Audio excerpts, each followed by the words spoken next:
역사는 되풀이된다고 하지만 이렇게 반복되지 않았으면 하는 역사도 있죠. 저희가 조금 전에 얘기를 나눴던 이태원 참사도 그런 경우가 아닐까 생각이 듭니다. 왜 소 잃고 외양간을 고치지도 못하고 매번 같은 사건 사고를 우리는 반복하게 되는 건지 오늘 역사학자 전우용 선생님과 함께 되풀이되는 참사 그리고 반복되는 회피의 역사에 대해서 이야기를 나눠보겠습니다. 안녕하십니까 선생님. 네, 뭐 그 조금 전에 안녕하지 못하신 분들과 또 얘기를 저희가 나눴습니다. 이제 이태원 참사와 관련해서 이런저런 얘기를 나눴었는데 오늘 이 주제로 얘기를 해주신다고 해서요. 쉽지는 않겠다. 왜냐하면 참사나 이런 것들은 긍정적인 얘기보다는 그렇지 않은 얘기들이 많을 거니까 어디서부터 얘기를 풀어가면 좋을까요? 글쎄요.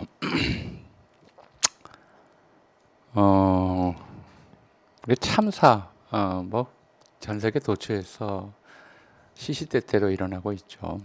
그리고 다른 나라에서 예컨대 지진이나 해일 피해가 난다고 그러면은 외국에서도 도와주잖아요. 인류 공동체 또는 인류의 발동이다 보통 이렇게 얘기하죠. 네.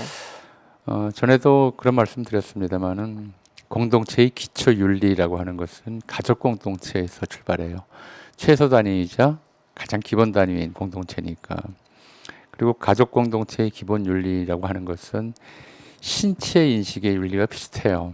신체 인식의 논리라고 굳이 말씀드리자면 예. 가장 신경 쓰이는 부위가 아픈 부위이듯이 그렇죠?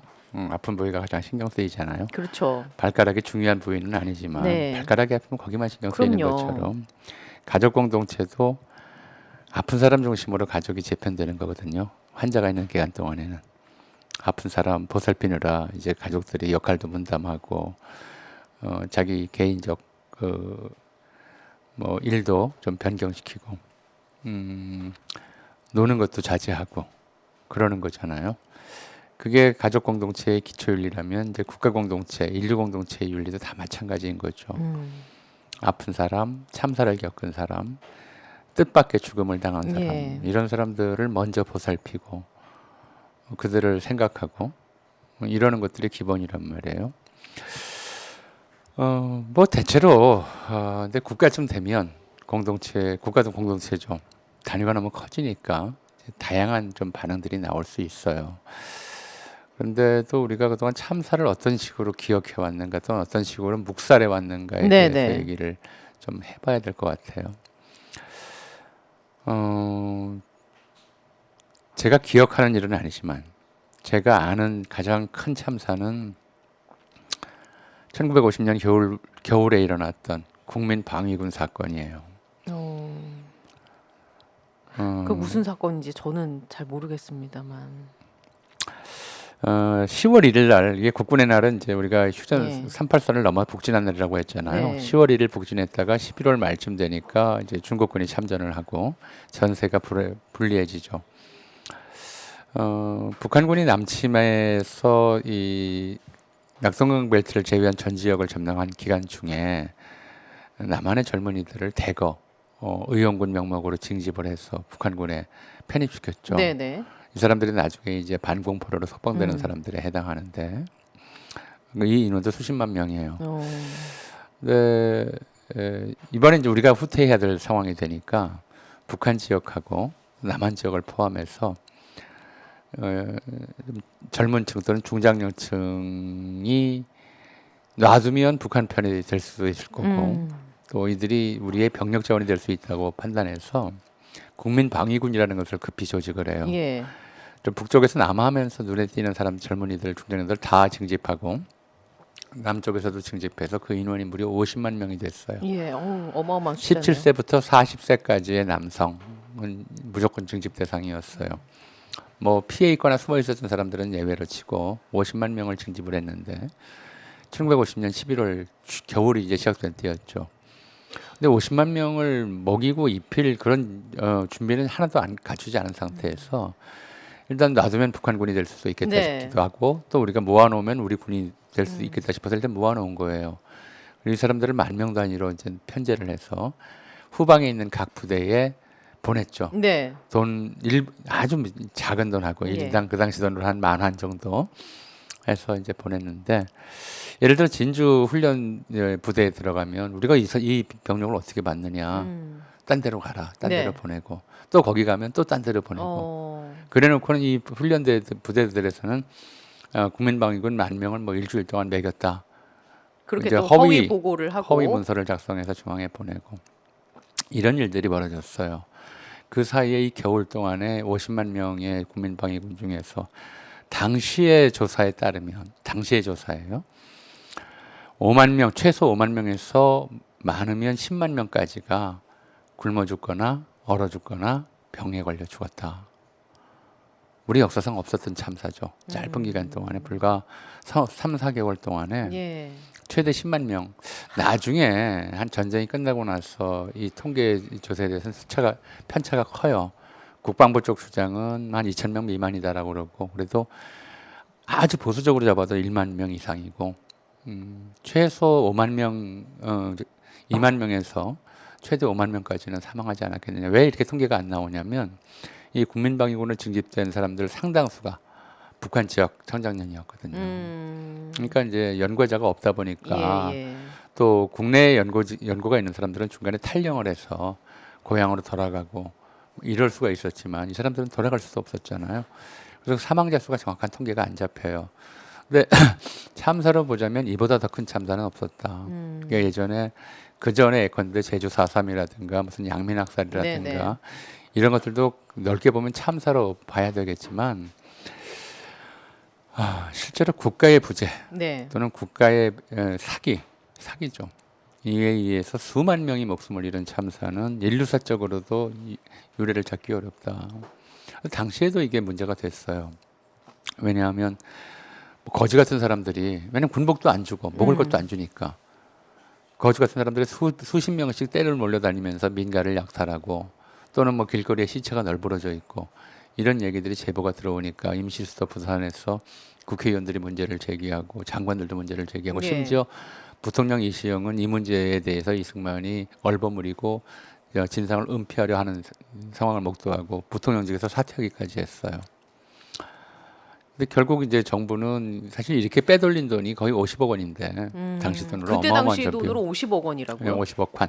50억 환. 예. 예. 근데 굉장히 큰 돈이었어요. 네. 엄청난 돈이었었는데 그걸 다 이제 군인들이 착복을 하고, 군인들도 아니에요 사실은.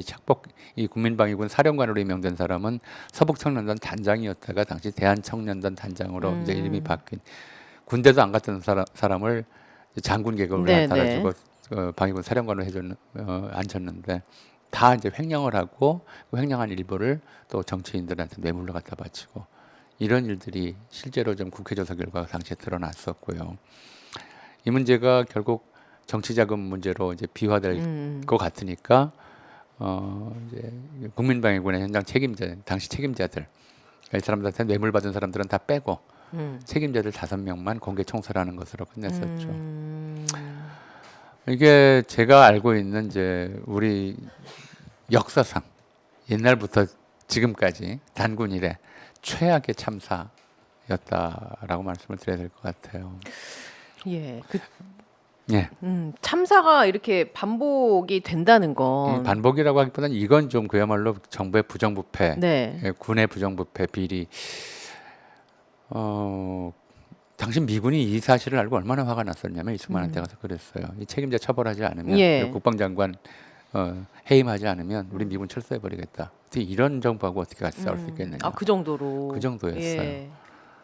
거의 10만 명이 그 당시 조사에 따르면 10만 명의 아까운 목숨을 아무 이유도 없이 굶겨 죽이고, 실제로 동상에 걸려서 손발가락 정도 절단한 사람은 한 20만 명 정도 된다고 그래요. 거의 국민방위군으로 끌려간 사람 중에 5분의 2 정도가 예. 성치 못한 상태가 돼버린 거죠.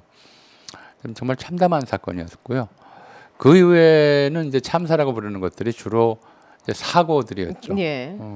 제가 기억하는 이승만 박정희 정권 때는 어떤 사고가 좀 주로 일어났었냐면 나룻배 사고. 나룻배 사고요. 예. 뭐 한 일례로 보자면 이제 문화예술인들이 밤섬에 50년대에 축제하러 네. 가다가 배가 뒤집혀서 한 50여 명의 좀 저명한 문화예술인들이 음. 사망한 사건이 있었고요. 62년도에는 당시에는 이제 한강을 건너는 게 한강다리가 제일 한강교라고 불리던 지금의 한강대교 하나밖에 예. 없었어요. 그러니까 1961년도에 강남 지역을 서울에 편입을 해놨어도 오갈 수단이 없었던 거예요. 그래서 나룻배들이 곳곳에서 다녔거든요. 한남동하고 보강동 사이에도 이제 나룻배 운행 구간이 있었어요. 근데 그 당시 나룻배는 큰 목선에다가 앞에 동력선을 연결해서 작은 이제 모터보드 같은 걸 연결해서 네네. 그 힘으로 이제 끌거나 밀고 다니는 거였어요. 근데 이제 이게 좀 불편하다고 해서 안전을 한국 케이블카, 남산 케이블카를 만든 한국 삭도주식회사라는 곳에서 거기에 케이블을 하나 설치를 했어요. 배를 이렇게 매달아서 일종의 노선처럼 케이블 배처럼 만들려고 설치를 예. 했는데 미군이 저 헬기 훈련에 방해가 된다고 그 줄을 낮추라고 그랬어요. 그래서 그 줄이 수면에 거의 붙을 정도로 낮게 걸려 있었는데 한남동 쪽에서 출발하던 나룻배가 이 연결고리가 끊어지는 바람에 네. 그걸 동력선하고 끊겼군요. 분리가 돼 버렸어요. 네. 목선만 주로 예. 남은 거죠. 사람만 타고 그 배의 목선에는 사람만 탄 게 아니라 자동차도 타고 소도 타고 그랬어요. 그러니까 실제로 무게보다 더 나가서 예. 끊어졌던 것 같아요. 이게 배가 흘러내려가다가 이제 이 케이블에 닿은 거예요. 그 수면에 가까이 네네. 내려와 있는 케이블에 닿았는데 배가 자꾸 흘러가니까 이제 승객들이 더 흘러가지 않았으면 좋겠다 싶어서 그 케이블을 잡은 거죠. 네. 근데 그 힘 때문에 오히려 배가 뒤집어졌어요. 아. 그래서 30여 명이 한꺼번에 사망하는 사고들도 일어났었고요. 세월호 참사 이전에도 그 유명한 사건이 이제 김영삼 정권 때 특히 이런 참사들이 많이 났었죠. 뭐 전두환 노태우 정권 때 있었던 이제 카알기 참사, 예. 뭐 또 테러에 의한 참사든 네. 소련의 당시 요격에 의한 참사든 이런 것들도 몇백 명 단위의 피해자를 냈지만 김영삼 정권 때는 이른바 압축성장의 부작용이라고 해서 예. 건설 관련 참사들이 많이 났었죠. 대표적인 게 성수대교 네. 붕괴, 삼풍백화점. 삼풍백화점 붕괴, 대구 지하철 폭발, 아현동 도시가스 예. 폭발 이런 사고들이 이제 빈발했었고요. 그런 것들이 김영삼 정권에 대한 민심 위반을 좀 촉발했고 또 결국은 압축성장의 최대 후유증이라고 할 수 있는 것이 IMF 외환위기였잖아요. 예. 이런 걸로 이어졌었죠. 근데 그때도 이제 애도들은 참 많이 했어요. 애도들은 참 많이 했고 정부는 그런 일이 일어날 때마다 어쨌든 좀 대국민 사과를 하고 그리고 일단 분위기 쇄신이든 아니면 이제 인적으로 일단 뭐 처벌을 정부 하든. 책임을 인정하는 취지에서 주무장관이나 총리를 경질하고 그렇죠. 그게 아니라 기본적인 좀 예. 방식으로 정착을 했어요. 그러니까 그 전까지는 사실 뭐 이런 것들이 크게 그러니까 국민방위군 사건 수만 명이 죽었는데도 국방장관 처벌하지 않았었거든요. 이승만은 이제 그렇게 뻔뻔했었는데 그 뒤에 역대 대통령은 설사 군사 독재 정권이었지만 또 그 이후에 이제 뭐 박정희 때도 그랬고요. 참사가 일어나면 주무장관 경질, 좀 사건이 크다, 파장이 좀 크겠다 싶으면 총리까지 경질하는 것이 기본적인 패턴이었어요. 이게 왜 뭐 그 이후에도 좀 그랬죠. 사실은 근데 그런데 또 그 이후에 참사라고 우리가 기억할 만한 것들이 물론 이제 요양병원 화재라든가 이런 일도 덜어 있었지만 예. 좀 큰 참사로 기억되고 있는 것들이 이명박 정권 때는 용산 참사.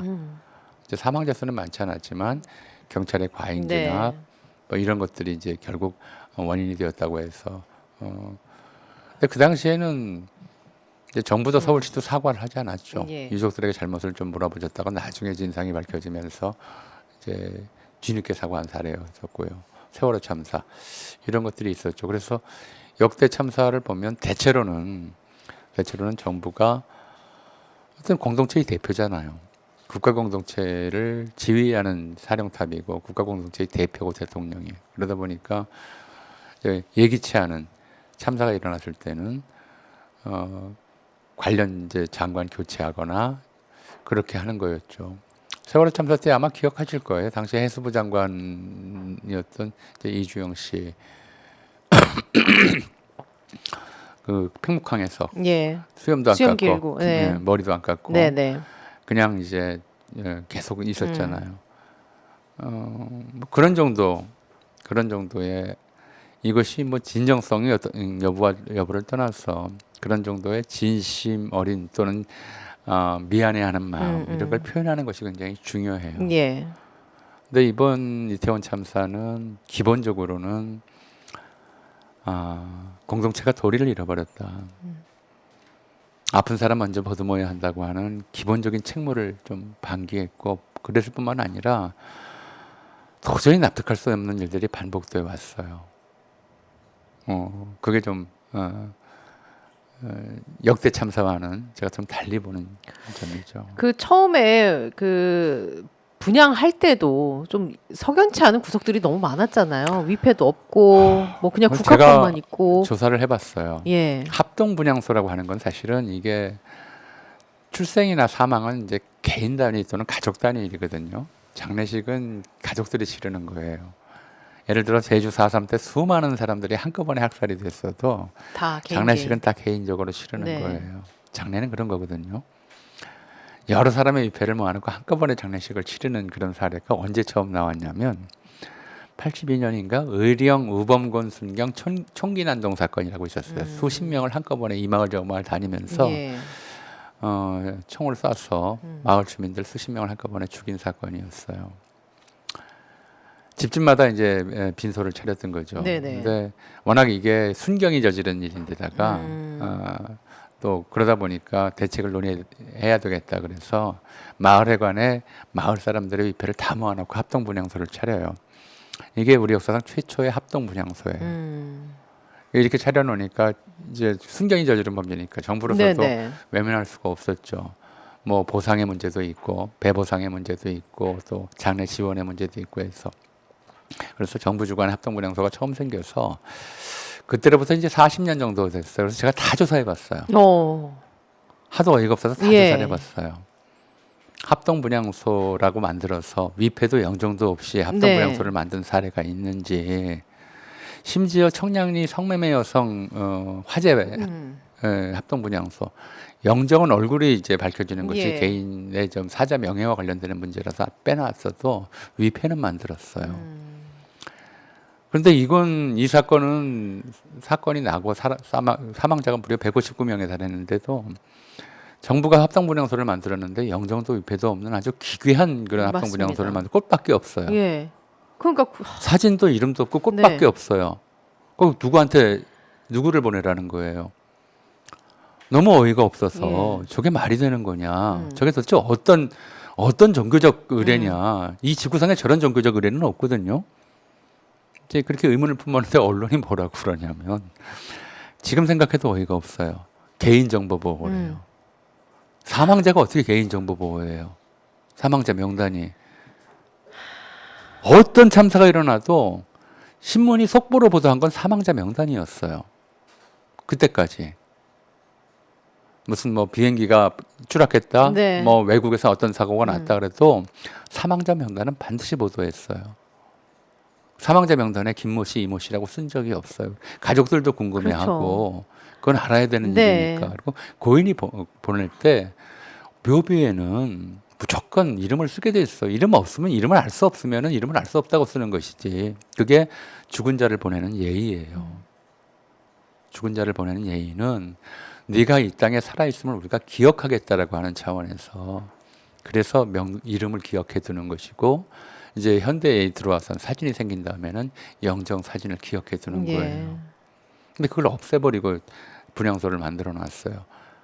정부의 그런 터무니없는 태도가 개인정보 보호라고 하는 이름으로 이제 뭐 변명을 하고 네. 언론이 거기에 동조를 하는 걸 보면서 전 정말 절망적이었어요. 한국 언론에 대해서. 예.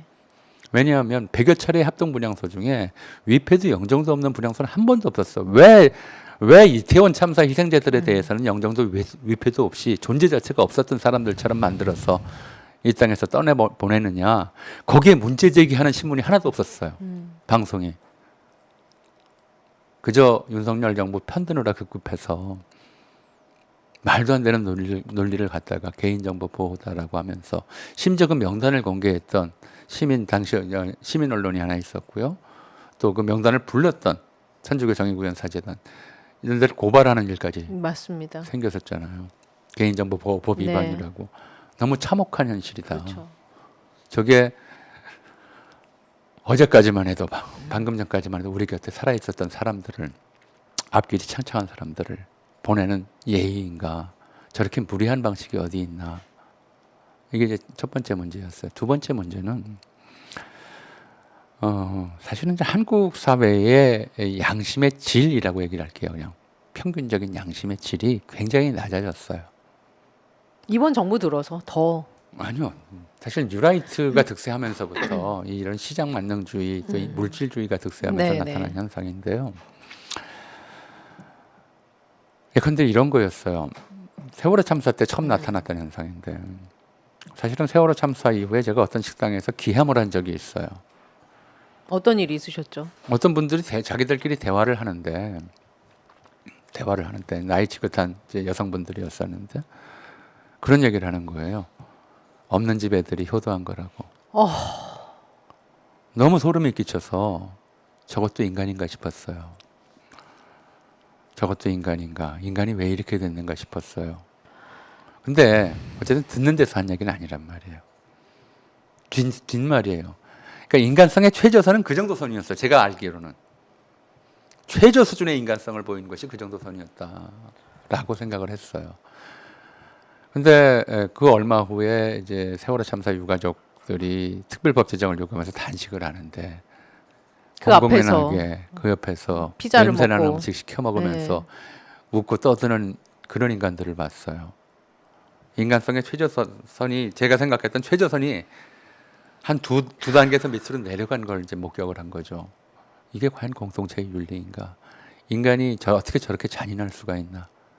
어떻게 저렇게 끔찍할 수가 있나? 자신의 이념과 정책 신념이 무엇이든 간에 뒤에서 뭐 단식한다고 문제가 해결되나 이렇게 얘기하는 것도 그런데 안타까워하지는 못할 멍정 그 사람들을 조롱하고 놀리고 그리고 이제 괴롭히는 그것으로서 정치적 의사 표현을 하는 그런 인간이 생겨났다.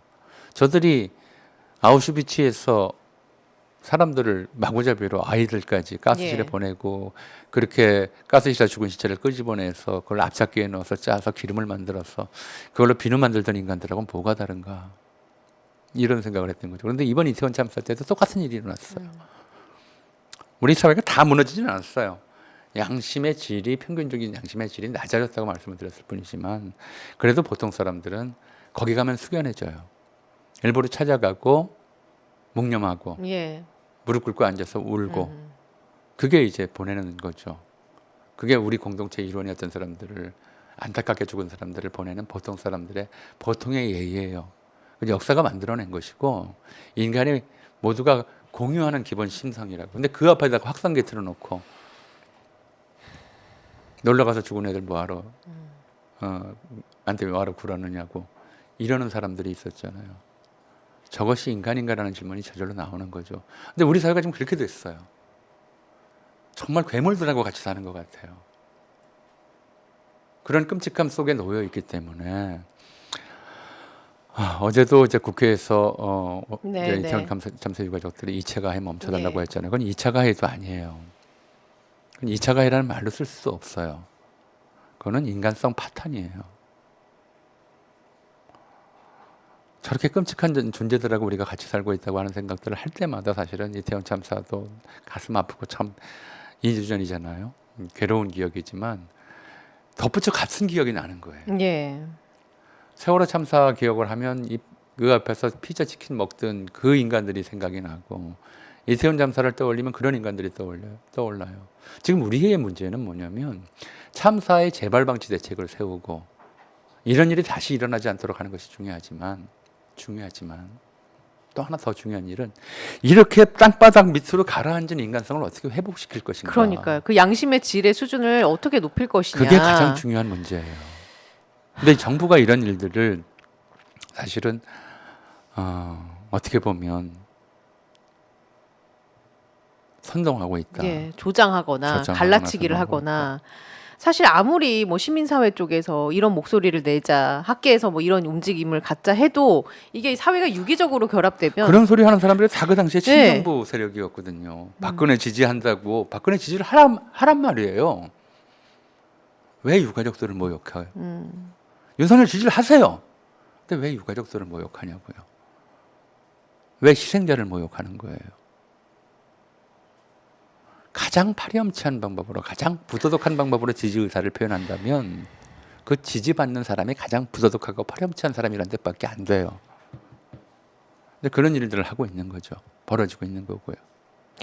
그 인간성 회복이라는 건 그럼 어떻게 우리가 그뭐 통찰이라든지 뭐 교훈 삼을 만한 뭐 이런 게 좀 있을까요? 좀 있다면 너무 희망을 걸고 싶어서 전에 말씀드렸잖아요. 예. 전에 사실은 뉴라이트 얘기하면서 말씀드렸어요. 이 사람들은 인류가 악으로 규정했던 이기주의를 인간의 표준으로 놓고 본다. 그리고 그 생각이 너무 확산했어요. 특히나 이제 시장 경제가 네네네.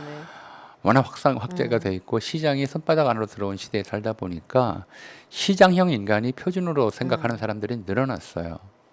첫 번째로는. 예.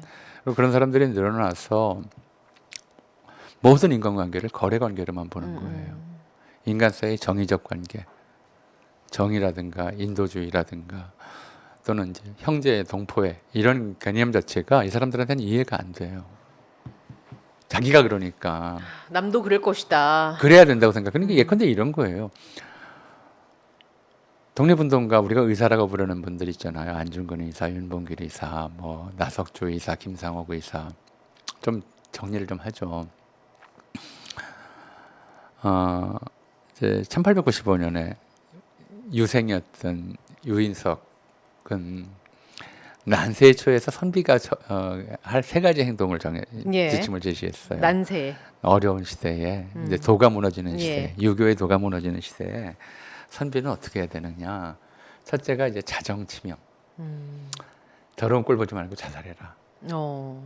자정치명이라고 했어요. 두 번째가 거의소청. 의병을 일으켜 적과 싸우다 죽어라. 세 번째가 거지수고. 이건 뭐냐면 도가 살아있는 곳 망명해서 옛 풍습을 그대로 지키며 살아라.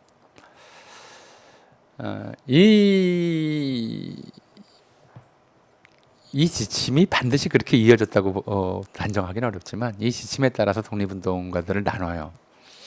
자정치명 스스로 목숨을 끊은 사람이거나 아니면 이제 일제에 의해서 목숨을 잃은 사람들은 열사라고 그래요. 예. 유관순 열사처럼 민영환 열사, 황현 열사 그래요. 적을 죽이고 사형당하거나 이런 사람들은 의사라고 그래요. 안중근 의사, 윤봉길 의사, 김상옥 의사 그래요. 그리고 뜻을 굽히지 않고 그냥 창씨개명도 안 하고 박해를 받으면서 버틴 사람들은 지사라고 그래요. 그래서 우리가 애국지사, 우국지사라고 예, 예. 그러고 의사 열사 나누는데 사실 요즘 이건 잘 모르는 것 같아요. 어디 이 구분들을 아무 때나 열사를 붙이고 아무한테나 의사를 붙이는데 의사와 열사는 그렇게 달라요. 그런데 우리가 독립운동가들은 이제 수천 명을 이제 포상을 한 상태지만 의사는 다 해서 10명이 조금 넘어요. 2천만 동포, 3천만 동포 할 때 10명이면 100만 명이 한 명 나올까 말까 하는 그러게요. 거예요. 이 사람들은 이 뉴라이트들은 이게 통계적으로 무의미한 수치라고 봐요. 100만 명이 한 명 있을까 말까 한 수치니까 이건 통계적으로 무의미하죠. 네. 그런데 이런 사람들이 있음으로 해서 나머지 1900만 명, 1999만 9천 명, 네. 900명이 네. 양심의 가책을 느껴요. 미안함을 느끼고요. 감사함을 느끼고. 그게 공동체가 유지된 비결이에요. 예. 0.1%도 안 되는 사람들이 다른 사람들의 마음을 깨우치고. 예를 들어 이런 거죠. 윤봉길 의사한테 일본 검사가 그래요. 네가 그랬게 폭탄 던진다고 네가 독립될 줄 알았냐? 이 바보 같은 놈아. 그러니까 윤봉길 의사가 그래요. 이 폭탄은 일본 장군을 죽이기 위해 던진 폭탄이 아니다. 우리 2천만 동포의 의식을 깨우기 위한 폭탄이다. 윤봉길 의사가 그렇게 얘기를 해요. 그런 거였어요. 그런 거였단 말이에요.